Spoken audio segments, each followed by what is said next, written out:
Welcome to Nandi's pantry. இன்னைக்கு நந்திஸ் பேண்ட்ரியில் தேங்குழல் தான் பண்ண போகிறோம். Deepavali recipe number 3. இது வந்து காரம்னு இல்லை, அதாவது உப்பு ஸ்நாக்ஸ், அதாவது இனிப்பு ஸ்நாக்ஸு. இது வந்து உப்பு ஸ்நாக்ஸு. இது எப்படின்னா, ஆக்சுவலாக உலக்கில் தான் எங்களுக்கு சொல்லி கொடுத்துருக்காங்க. டம்ளர் அளவு கேட்குறதுனால சொல்கிறேன். 8 டம்ளர் அரிசி போட்டால், மாவு பச்சரிசி 8 டம்ளர் பச்சரிசி போட்டால் 1 டம்ளர் உளுந்து போடணும். அதாவது 8 டம்ளர் பச்சரிசினா 1 டம்ளர் உளுந்து, 8க்கு 1. அதுதான் அளவு. வறுத்தும் போடுவா சிலர். நாங்கள் வறுத்து போட மாட்டோம். எதை வறுத்து போடணும்? உளுந்த. ஓ, உளுந்தை வந்து வறுத்து போடுவான். நான் வந்து அரிசி 8 டம்ளர் அரிசி, 1 டம்ளர் உளுந்து ரெண்டையும் மிக்ஸ் பண்ணி ரைஸ் மில்ல திரிச்சிட்டு வந்துடுவோம். திரிச்சிட்டு வந்து கண்டிப்பாக சலிக்கணும். அப்படி சலிச்சு வச்ச மாவில் ஒரு பகுதி தான் இது. Okay okay okay ma'am. இதுக்கு வந்து பெருங்காயம் ஒரு 1/2 டீஸ்பூன், உப்பு தேவையான அளவு. இது ரெண்டையும் மிக்ஸ் பண்ணிவிட்டு, எப்போவுமே தேங்குழல் பண்ணும்போதோ இல்லை சீடை பண்ணும்போதோ, நான் சொல்கிறது உப்பு சீடை, இந்த மாதிரி பண்ணும்போதோ எல்லாமே நல்லா சலிச்சிடணும். இதே மாதிரி இதையும் நல்லா கரைச்சிட்டு வடிகட்டி போடணும். தண்ணியில் கரைச்சிக்கணும். ஓ, அப்படின்னா டேரெக்டாக சேர்க்கக்கூடாதா? சப்போஸ் ஏதாவது உப்புல இது இருந்ததுன்னா, சுத்தமான இதுதான் நம்ம பேக்டு இதுதான் தான் வாங்குறோம். அப்போ என்ன ஆகும்? ஏதாவது வெடிச்சு இது பண்ணிடக்கூடாது. ஏன்னா எனக்கு முறுக்கும் வெடிச்சிருக்கு. அந்த மாதிரி எங்கள் அம்மா அது எப்போவுமே எல்லாமே சலிச்சிடணும். மிஷின்லேருந்து வந்து அரைச்சிட்டு வந்த உடனே சலிச்சு வச்சிடணும். கையோடு சலிச்சு வச்சிட்டோம்னா எப்போனாலும் எடுத்து நம்ம தேங்குழலோ எது வேணாலும் பண்ணிக்கலாம். இதையே ஃபில்டர் பண்ணி போடணுமா? இந்த ஜலத்தை இதில் ஃபில்டர் பண்ணி போடணும். இப்படி தான் நாங்கள் ஒவ்வொரு வருஷமும் பட்சணம் பண்ணுவோம். அப்படி ஒரு வாசனை நல்லா சூப்பராக இருக்கும். டேரெக்டாகவும் போட்டு பண்ணுவாங்க. நான் வந்து எப்போவுமே உப்பில் கரைச்சி தான் பண்ணுவேன். நான் வந்து எங்கள் அம்மா என்னோடய ஸ்டைலில் நான் காட்டுறேன். உங்களுக்கு டேரெக்டாக போட்டு பண்ணுறவங்க பண்ணுவேன். ஆனால் எல்லாமே சுத்தமானதா, எந்த கப்பி அந்த மாதிரி எதுவும் இல்லாதபடிக்கு பார்த்துக்கோங்க. எண்ணெய் வந்து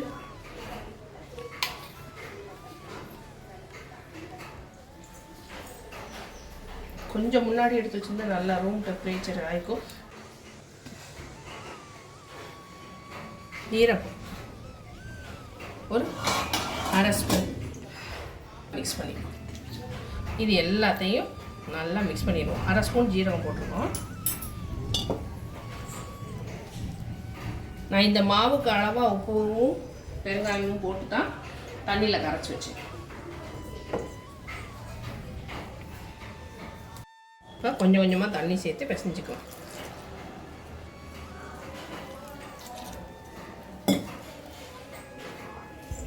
சூடாக இப்போ எண்ணெய் சட்டி வச்சுட்டோம் அப்படின்னா, சூடாக அந்த எண்ணெயை கூட இதில் ஊற்றி பிசையலாம். நல்லா கிறிஸ்பாக வரும். ஓ, அது வந்து சப்போஸ் வெண்ணெய் வீட்டில் எல்லாம் வாங்கி வைக்கலன்னா, சூடாக எண்ணெய் நம்ம அடுப்பில் எப்படி எண்ணெய் வைப்போம்ல, அந்த எண்ணெயை விட்டு கூட கொஞ்சம் ஸ்பூன் வச்சு நல்லா கிளறி நல்லா மாவு இது பண்ணிவிட்டு, அதுக்கப்புறம் கையை விட்டு நல்லா உதிராக கிளறிட்டு அதுக்கப்புறம் தண்ணி விட்டு பிசைஞ்சுக்கலாம். தண்ணி வந்து கொஞ்சம் கொஞ்சமாக விட்டு பிசைங்க.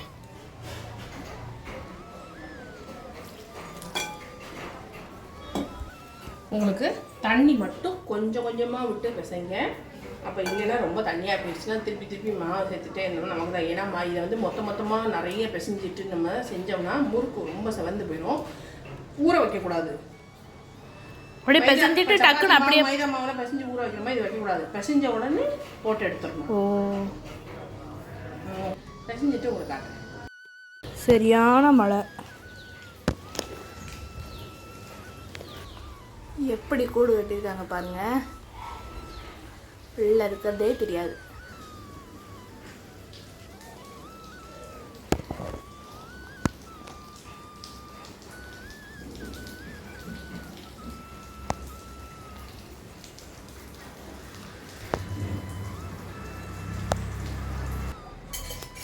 இப்போ நல்லா பிசைஞ்சாச்சு.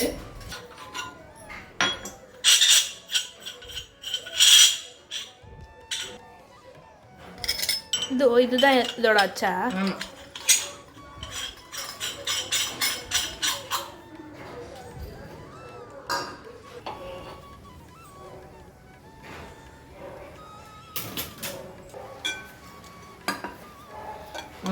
பிசைஞ்சாச்சு. போட்டுலாம் வச்சிடலாம். எந்த சொப்பாக இருந்தாலும் சரி, கண்ணு வந்து இந்த மாதிரி.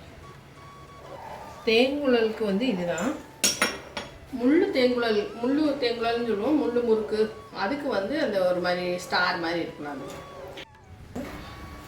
பிள்ளையார் ஃபஸ்ட்டு பிடிச்சிருவோம். போடுறதுக்கு முன்னாடி பிள்ளையார் பிடிச்சிடும்.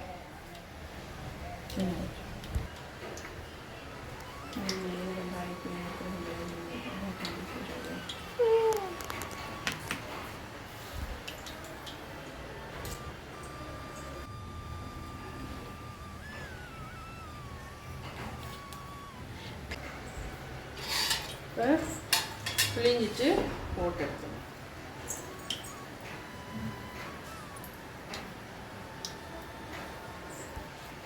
அம்மா ஏன் போட்டிங்க? சூடாக இருக்கான்னு செக் பண்ணுறதுக்காக திரும்ப மாவு போடணும்.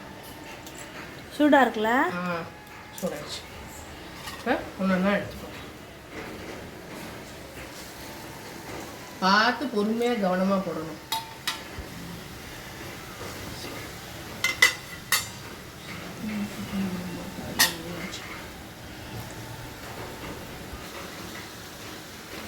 நல்லா அப்பப்போ லைட்டாக திருப்பி விட்டுக்கோங்க. பெரிய சட்டியாக வச்சு பண்ணுங்க. முதல்ல போட்டவொடனே இருந்த அளவுக்கு இப்போ பபுள்ஸ் இல்லை. அதில் இப்போ வந்து பார்த்திங்கன்னா கொஞ்சம் நிறம் மாற ஆரம்பிச்சிருச்சு. நம்ம இதை எடுத்துக்கலாம்.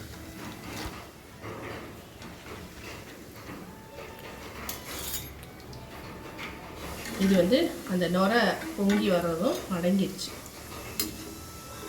ஆல்ரெடி இந்த மாதிரி பொரிக்கிற வீடியோவில் நான் போட்டிருக்கேன். நிறைய நுரை வருதுன்னா எண்ணெய் முறிக்காமல் இருக்கும். அதில் கொய்யா இலை கிடச்சா கொய்யா இலையை போட்டு ஃப்ரெஷ்ஷாக வாங்கின எண்ணெயை அடுப்பில் இப்போ எவ்வளோ பொரிக்க போகிறீங்களோ 1/2 லிட்டர் எண்ணெய் ஊற்றி பொரிக்க போகிறீங்கன்னா அந்த எண்ணெயை விட்டு அதில் கொய்யா இலை கிடச்சிதுன்னா கொய்யா இலை, இல்லைன்னா புளியோட அளவு வந்து பார்த்திங்கன்னா சின்ன துண்டு எடுத்து நல்லா ஊட்டி அதில் புது எண்ணெயில் அடுப்பில் ஆன் பண்ணி எண்ணெய் சட்டி வச்சு அந்த எண்ணெய் பொரிக்க போகிறதுக்கு முன்னாடி அந்த புளியை போட்டோ இல்லை கொய்யா மரம் வீட்டில் இருந்தால் இல்லை பக்கத்தில் இருந்தால் கேட்டு வாங்கி கொய்யா இலையை போடுங்க. ஒரு 4-5 இலையை போட்டிங்கன்னா எண்ணெய் கொஞ்சம் நல்லா சூடாகி இலை பொரிஞ்சு வரும்ல. அதுக்கப்புறம் நீங்கள் வந்து புளியையும் இல்லை கொய்யா இலையோ எடுத்து தனியாக வச்சு அதை நீங்கள் தூர போடலாம். அதுக்கப்புறம் நீங்கள் பொரிச்சிங்கன்னா அப்படி பொங்கி வராது. காமிங்க, நான் பண்ணிட்டு காமிக்கிறேன். படக்குன்னு விழுந்துருது.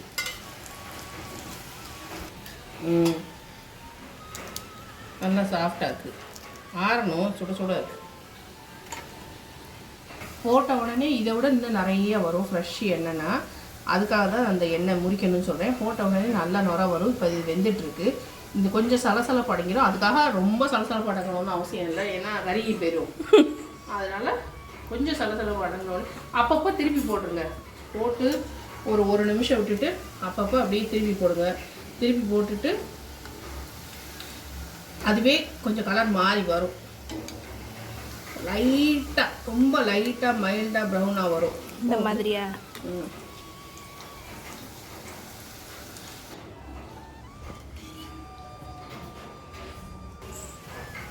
இந்த எம்மியான தேங்குழல் உங்களுக்கு கண்டிப்பாக பிடிச்சிருக்கும் நம்புறேன். கண்டிப்பாக ட்ரை பண்ணி பாருங்கள். அளவு எப்போவுமே கொஞ்சமாக பிசைஞ்சு எண்ணெய் சட்டி ரெடியாக வச்சுட்டு இந்த மாதிரி ரெடி பண்ணி பாருங்கள்.